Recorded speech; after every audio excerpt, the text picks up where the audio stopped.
Hello and welcome back to Not Just Paleo. Thank you so much for joining me. Episode 150 is here. This is it. I hope you are ready. We're going to be talking about paleo problems today. There's so many things that people do. I'm sure I could have listed like 20 paleo problems that I see, but we're just covering 3 big ones today. Things that you may not even have in your perception or in your ring of focus. So the book winner for this week is announced at the end of this podcast. So if you've written a review for iTunes, you make sure you get to the end or skip to the end if you're that impatient and see if you won. Either way, you don't want to miss this content today. I also put up a video on YouTube. I'm going to be putting out more content there regularly. My latest video is really popular for the 24 hours that it's been up there, and it's about amino acids and how you can naturally help your fatigue symptoms, your anxiety symptoms, your depression, your sugar cravings. All of that stuff can be healed with amino acids. So go to my YouTube channel, just type in Evan Brand and find the video, or visit my website. The button's there. You can do it on mobile, tablet, whatever you're checking out my content with. The video's there, and subscribe to that channel so you can get more of my videos. I got another one coming out on copper toxicity because I've been doing a lot of work with copperheads lately, and it's a blast, and it's really helpful to give people relief of decades of anxiety and mood disorders just by getting some of the minerals and vitamins back in their life that they're deficient in. So check that stuff out. If you want to schedule a free consult with me so I can talk with you about your health symptoms and your health goals, I'd love to. Visit the website. Just click the Make an Appointment button. You've heard me say it, but I'm going to say it again in a new way, so maybe you can find it and click it and get yourself helped because you may need some help, and I'm here for you. All right, here's the show. Enjoy. Dr. J here. Evan, what's going on? Not too much. Looking at the clouds. Hopefully these things will break up. I don't want winter to be here yet. It's freaking me out. I hear you. What's the weather up in Louisville? Well, it was kind of rainy this morning. I'd say it's like mid-70s now. It's a little bit too cool to be August when we're recording this, so we'll see what's going on. Nice. Do you live up by the plant that makes all the baseball bats up there? Yeah, it's downtown. Sluggers? Yeah, it's maybe a 15-minute drive from here. That's pretty cool. Yeah, it's a neat place. It's something worth seeing at least once. Very cool. Next time I come up to see you, I'll have to check it out. Sounds good. So what was your breakfast this morning? Let's see. I had some chicken. I had a rotisserie chicken that I got last night, and I did that with some broccoli. So literally a dinner for breakfast. And it was amazing, though. I feel good. Nice. Yeah, I did some coffee, MCT, and grass-fed butter unsalted, all blended up, and I did 4 raw eggs, Rocky style, if you will. They were great. Did you put them in the blender and then... Oh, no way. That would destroy the coffee. No, not in the coffee. No, just in like in a cup, or how? What'd you do? You just open the eggs in a cup and then drank them, or did you like stir them up, or? That's it. Put them right in a coffee mug, 4 in there, and just tip it high and drink it dry. That's it. That's great. Yeah, it was good. So feeling good. Again, like these are real easy meals to just kind of stabilize my blood sugar, have a good morning, get me ready so my brain's ready to go. Good fat, so I'm in a real ketogenic type of state, relying on lots of ketones this morning. Yeah, definitely good for the brain too. Get you not distracted, keep you focused. Absolutely. And we talked before the show that we decided we were going to talk about common paleo mistakes because we see lots of patients, and one of the main kind of approaches that we're utilizing is a paleo template. And you notice how we didn't say a diet, because diet kind of involves short-term strategy. It's kind of dogmatic. A lot of times it may not be sustainable and such. So we're really looking at a paleo template. So with that template in mind, what's one of the big mistakes you see with a paleo template with some of your patients, Evan? Oh, gosh. It's the Paleo Treats. The almond flour, coconut flour, the paleo pancakes, paleo waffles, paleo bagels, paleo bread. It's like that's still processed, refined carbs. It's still going to be doing the same thing, if not worse, things to your blood sugar, because some of those alternative flours spike your blood sugar even more. So I think that's probably the number one starting place for me. That makes sense. Now, I look at Paleo Treats.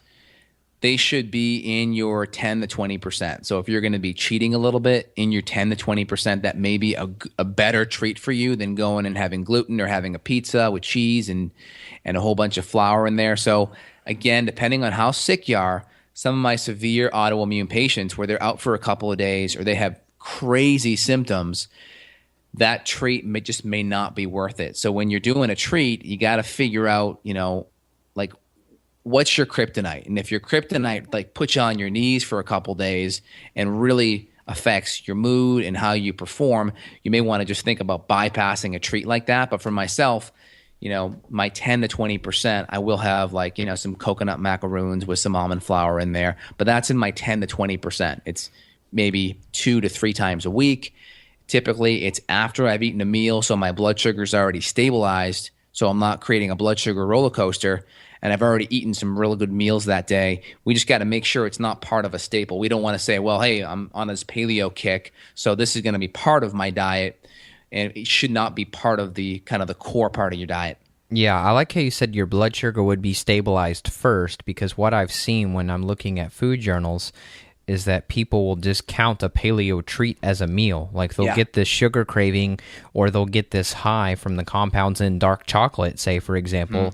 So they'll just go nosh on dark chocolate and count that as a snack, but there's nothing else really there to support that blood sugar. And then, I've even done that to myself where now my blood sugar is crashing and I feel worse than I ever did. Absolutely. So like some of the things, like not all treats are created equal, right? So I like the Hail Mary Tarts. Those are my fave. Oh my gosh. I like them. But again, if you look at them, right, the chocolate one has, I think, 10 grams of carbs or sugar in it versus I think the lemon or the lime or the vanilla one has 28. So just by looking at them, there's a variation of like 2 to 3 times of sugar depending on what flavor you choose. So sometimes the flavors matter because you can get 2 to 3 times the amount of sugar. Also chocolate, for instance. I do like the 90% dark chocolate, GMO-free, organic, all that good stuff, gluten-free. But if you did the 70%, you get twice, maybe even 3 times the amount of sugar. So you have to look at it from the perspective of, how much sugar are you getting, and is there a treat that you could cut down the amount of sugar 60 or 70%? That may be a better option for you. Yeah, the Miracle Tarts, those are my favorite treats. Oh my! I heart them. The almond butter one's the greatest one. It's got it's the raw almond butter inside. If people haven't checked them out, check them out. They're at several different grocery stores. They're all over Texas because they're out of Dallas. Oh yeah. Oh, they are, huh? Yeah, that makes sense. Yep. Yeah, I love them. But some other treats that I'll do is I'll whip up some organic pasture-fed cream, and I'll just have that whipped up. Maybe add 1 drop of stevia in it and have it with some nice organic blueberries. That's a real nice treat. That does sound good. Or I'll do some of it's really good. And I'll do the coconut ice cream, the one with stevia. It's got the blue top on it, not the one with agave. So it's only got a couple grams of sugar, and we'll do that sometimes with some good organic fruit on top. Those can be nice treats that aren't going to derail your blood sugar and just give you a whole bunch of extra sugar that may cause you to go to fat. Yep. That sugar just pumps the insulin up, which gets driven into your triglycerides and your fat cells. And you can't burn fat when that insulin's high. So if you're constantly doing these paleo snacks throughout the day, or if it's a habit, then that could explain why you're quote-unquote doing paleo and nothing's changing. That may be the little hidden piece of the puzzle you forgot to take a closer look at. Yeah. So like for my dark chocolate, I do the endangered species brand with the cougar on it, the 88%. And I'll do the Lindt 90%. Those are some good chocolate bars that I'll do. And I'll do like 2 or 3 rows, maybe a couple nights a week. That's nice of you. Saving the lemur or the leopard. Yes. I know. I know. Cool company. I know. I wish they had more of them at the 88% because a lot of the ones that have the flavors have just the more sugar in it. Yep, it's in like the 50s. I've seen those with the orange and the others. Yep. I don't even know if I would like that one, but yeah. What are some treats that you like?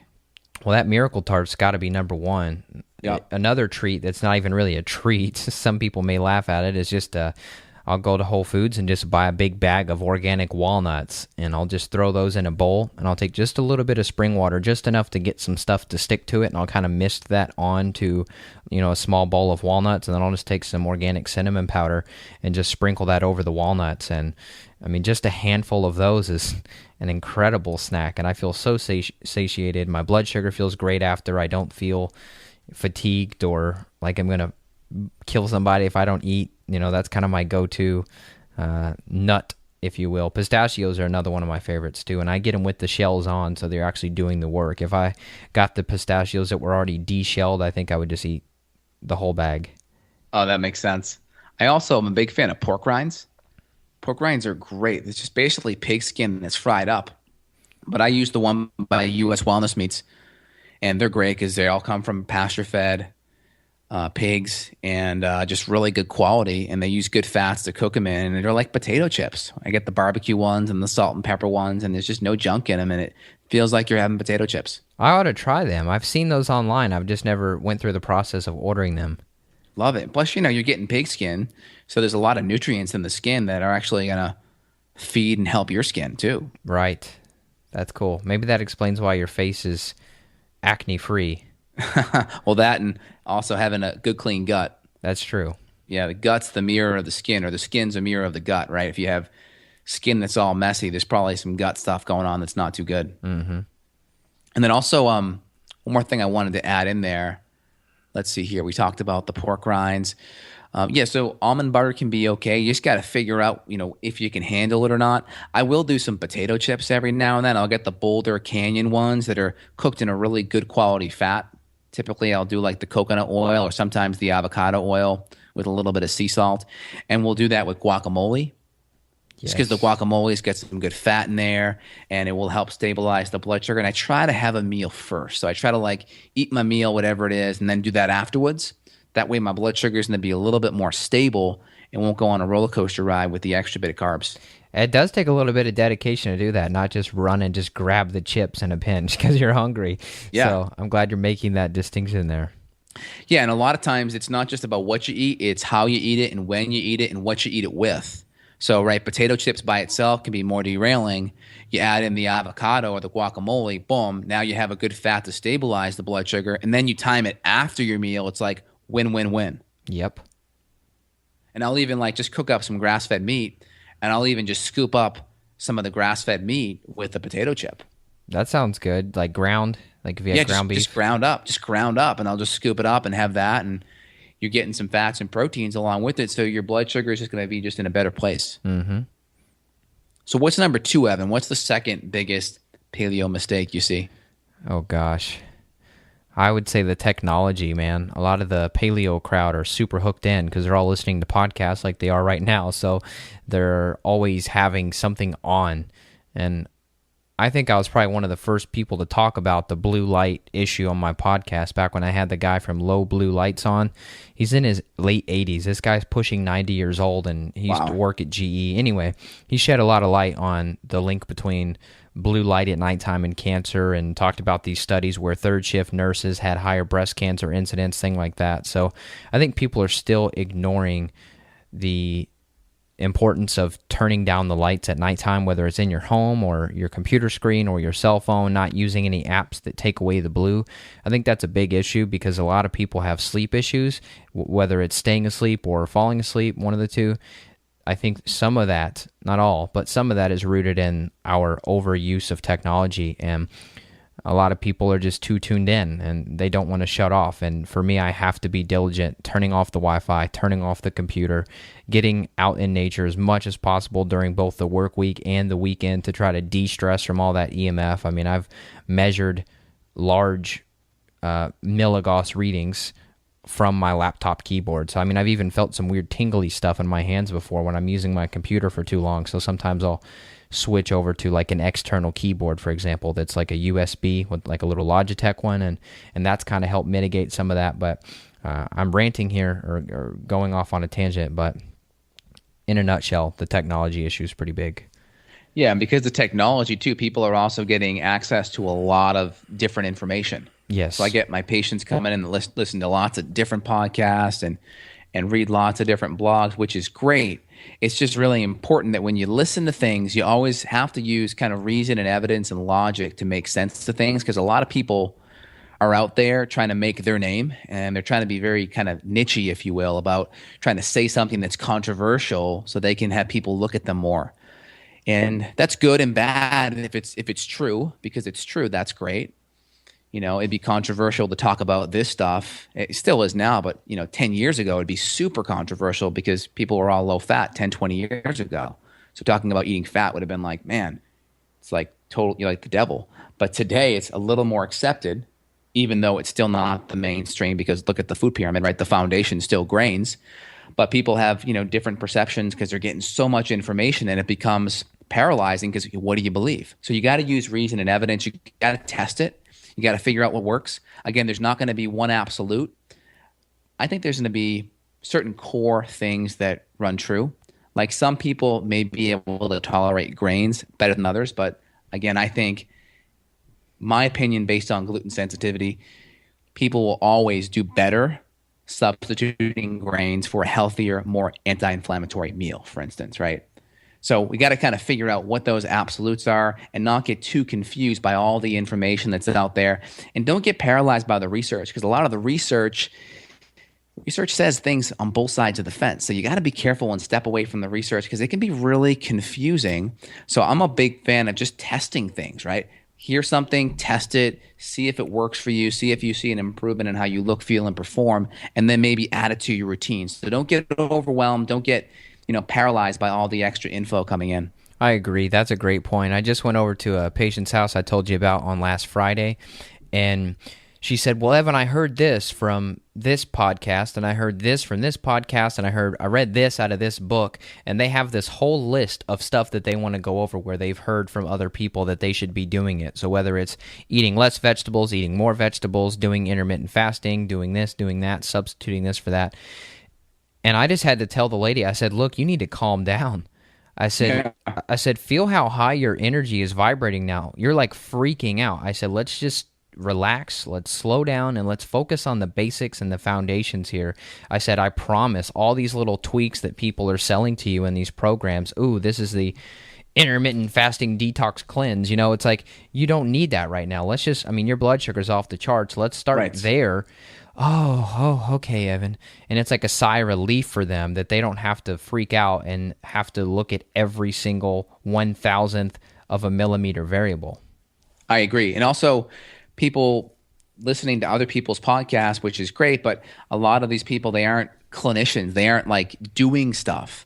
So it's nice to talk about things that are hypothetical, but things that are clinical, meaning things that practitioners and doctors are actually doing with their patients, is going to have 10 times more value to me than things that are hypothetical. Yeah, if you think about it, man, now that you mention that, I think what you and I are doing is very rare among all the other shows. The other shows now, which this isn't to toot our own horns, but it's serious that I didn't really look at it with that lens that you just mentioned, but 99% of the other shows out there are people that maybe used to help people one-on-one, and now they're got out of the game and they just want to sell programs, or they want to sell books or products or digital downloads or something because, maybe they got overwhelmed, maybe they got burnt out or something. So now everything's turning into a combination of theory and marketing, and people are getting even more confused because they're not getting the clinical evidence and the clinical information of what's happening in our doors, so to speak. Yeah, totally agree with that. And I think you got to always look at information, whether it's a research article, and if you hear something about whatever's out there, you got to try it. You got to see how you feel, see how it works for you, and then, take it or leave it. But always kind of know what you're listening to and know if it's coming from a clinical foundation or if it's coming from a theoretical foundation. Right. Yeah. So that was a big number 2, but that was. I think we gave a good outline of it. Which one for you? I think I'm spent right now. Well, I think number 3, in the paleo sphere, there's a couple of issues that happen with some of my patients that are coming in on a paleo diet. There are 2. I'm going to kind of combine part 3 into 2 parts. Number 1, my biggest concern is when people talk about healthy lean meats. That drives me nuts, because if you read Weston A. Price, if you read some of the anthropological data, a lot of these tribes and a lot of societies, the muscle meats weren't regarded as the highest quality meats. It was more of the organ meats, or the fattier cuts of meats had more of the nutrient density in there, and they were more revered. Like, for instance, certain glandular meats were fed to females in the fertile season. So they would have higher levels of fertility so they could get pregnant and produce, higher quality offspring. So there was this reverence to glandulars. There was this reverence to the bone broth and bones and marrow and just fattier cuts of meat being very important. And that the muscle meat was like, hey, this is kind of like the stuff we feed the animals, so to speak. It's almost like the scraps. And today it's the opposite, right? Like go on U.S. Wellness Meats, I look at their pet food blend and it's got like kidneys and heart in there and liver. Well, everything's being promoted the 90+% lean meat. It's like we got to flip that switch.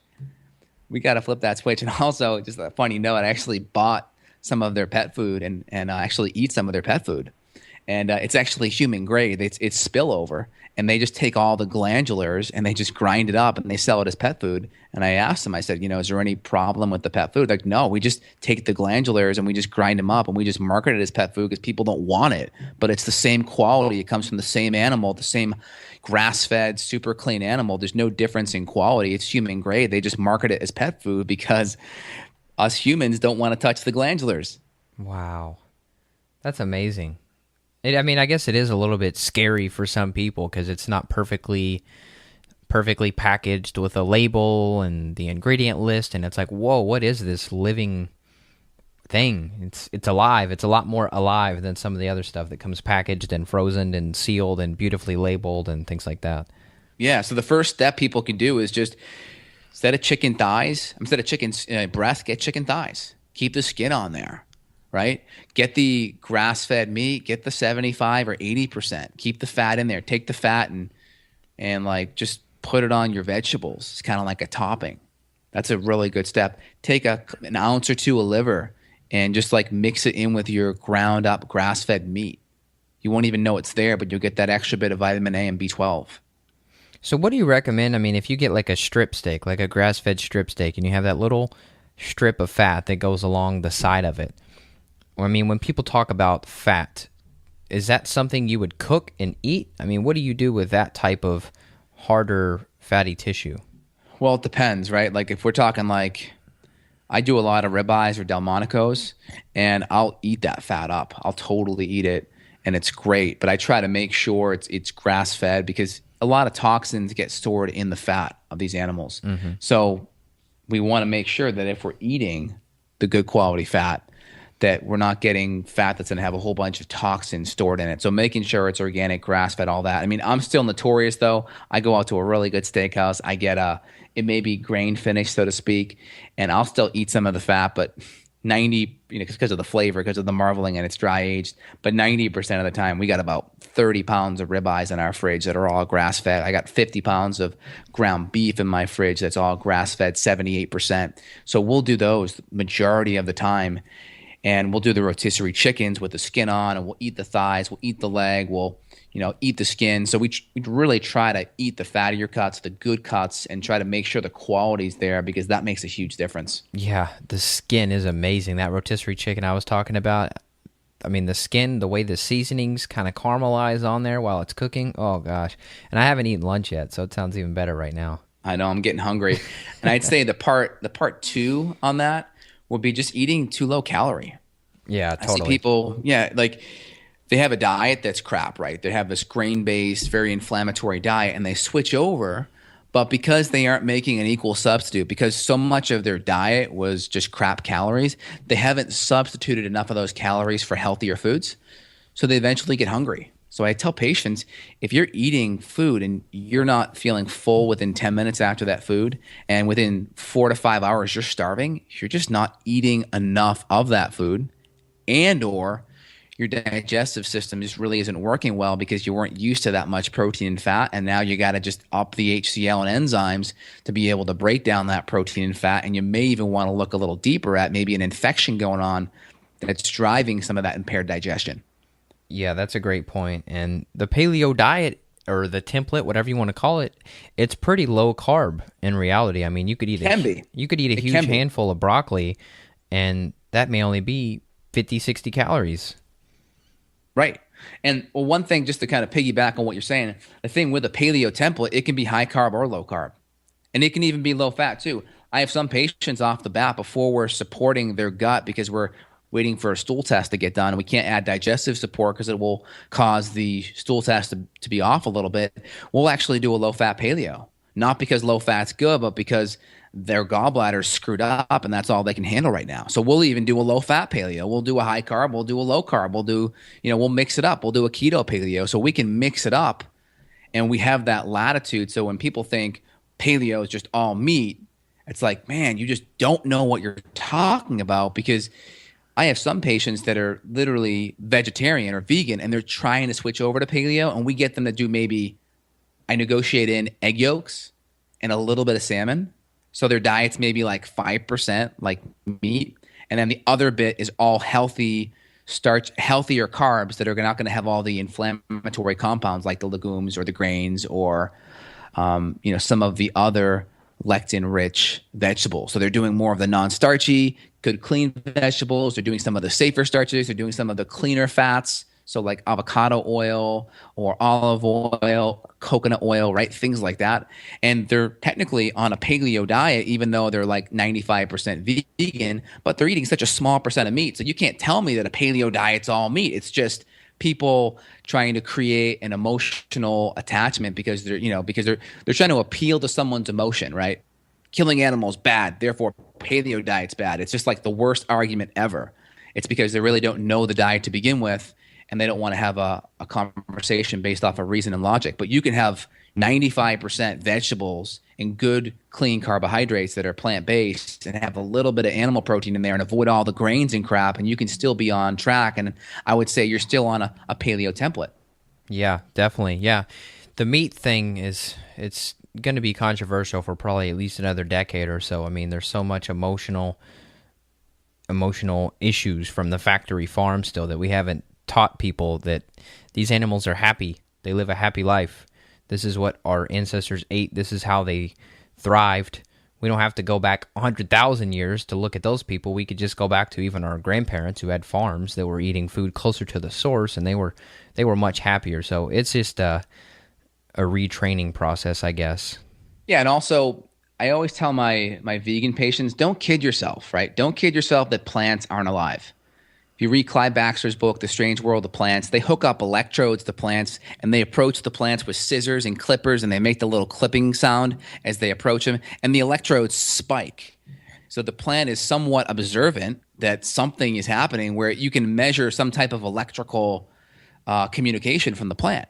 So we know at some level, maybe we're not in touch with it, but we know we do have technology that can measure the plant is sensing some type of fear when we're approaching it with scissors. So the whole idea that plants aren't alive isn't true. And I come with the philosophy, it takes life to sustain life. So anything that's alive, anything you eat needs to have some level of life to it. And just because it doesn't have a baby and a face and isn't cute and furry doesn't mean it's not alive. So just that's one little step out there. I know that's kind of stretching everyone's mind to wrap their head around it, but there's scientific data showing that. Yeah. Yeah, and I've also seen something similar to where when what do you call it? I can't think of it now. The device that they use to basically eat up all the plants and cut them up starts with a C. I can't think of it right now. Not compactor.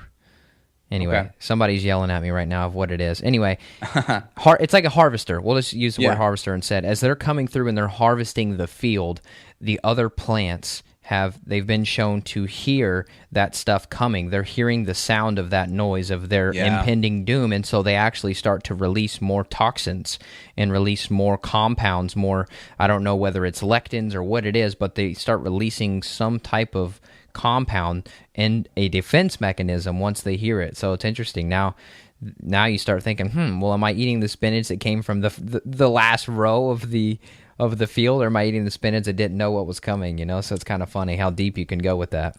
I think the word is combine. Combine, yes, that's it. Yes, combine. Same thing with animals too, right? If an animal, I don't want to get too graphic here with everyone, but if an animal can see its, let's say there's a big slaughter line and the animals can see it coming, they produce a ton of adrenaline, and that can cause the meat to actually putrefy and rot faster, potentially increase parasites in the meat.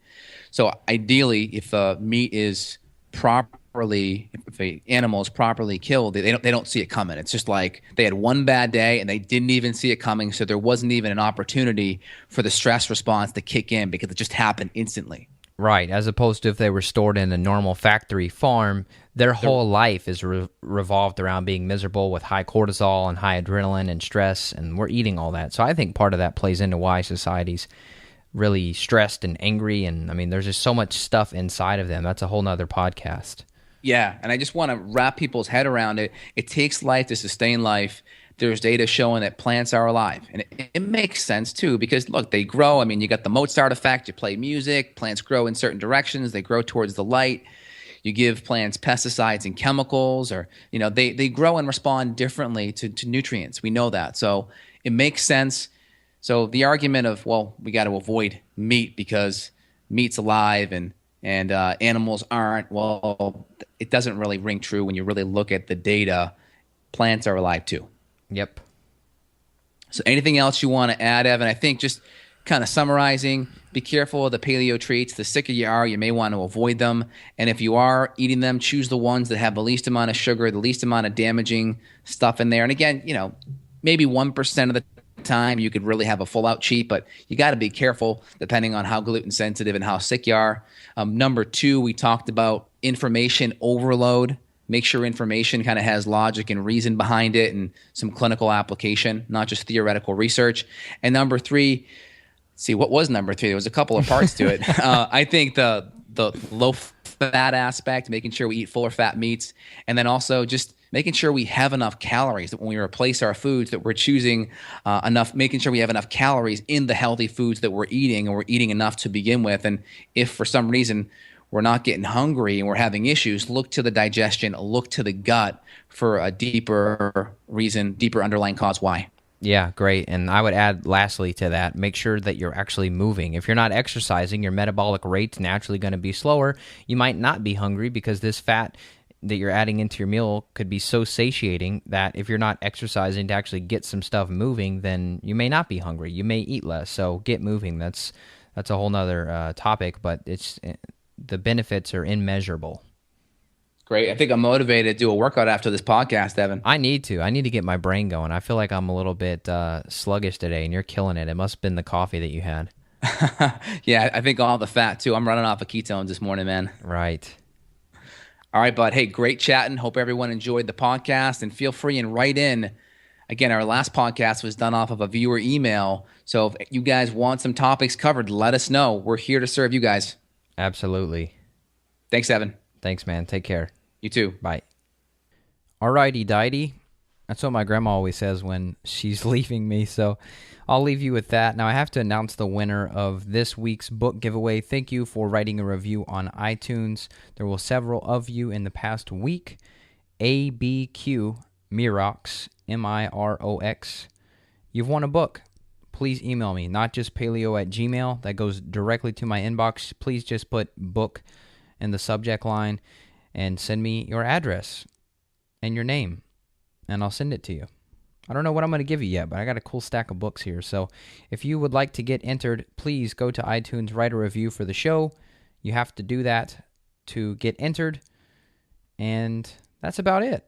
If you want to talk about your health, maybe you've done some of these paleo problems, or you have some brain issues going on, or you need to lose that last 10 or 15 pounds, or you're a personal trainer and you want to improve your business, I help with all of these things.